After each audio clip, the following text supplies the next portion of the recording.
Leurs entretiens se sont focalisés sur la coopération bilatérale et sur le partenariat de Sénat de deux pays dans le cadre de la consolidation de cette coopération et la promotion des droits de l'homme et de la démocratie.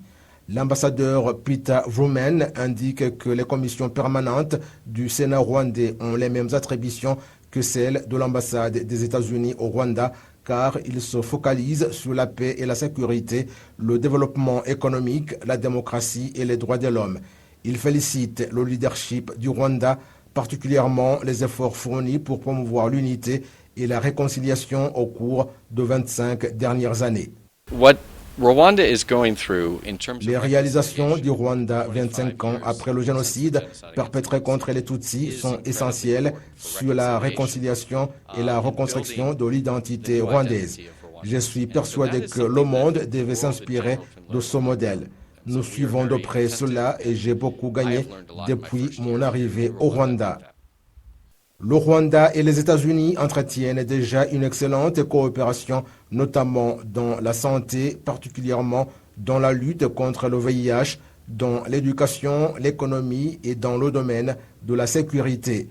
Les États-Unis déploient en outre des efforts dans la lutte contre le terrorisme un peu partout dans le monde. À ce propos, le président du Sénat, Bernard Makuza, a souligné que cela serait très utile s'ils apportent leur contribution dans la lutte contre les groupes terroristes dans la région des Grands Lacs, dont les FDLR, et dans l'arrestation de ceux qui sont impliqués dans le génocide perpétré contre les Tutsis. La sécurité d'un pays est la même comme celle de l'autre, et puis lorsque la sécurité d'un pays est déstabilisée, il en est de même pour les autres. Nous en avons également parlé dans le cadre de comparer les conséquences dans la région au moment où la communauté internationale ne se résout pas à prendre une décision. Nous avons également parlé de fournir assez d'efforts pour arrêter et traduire en justice ceux qui ont exécuté le génocide perpétré contre les Tutsis et ceux qui l'ont préparé, qui sont dans leur pays, en Amérique ou en Europe.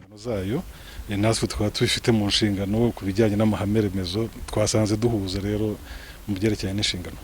Le président du Sénat a félicité le pas que les États-Unis ont réalisé en mettant en place un prix pour quiconque pourrait désigner certaines personnes coupables du génocide perpétré contre les Tutsis en cavale.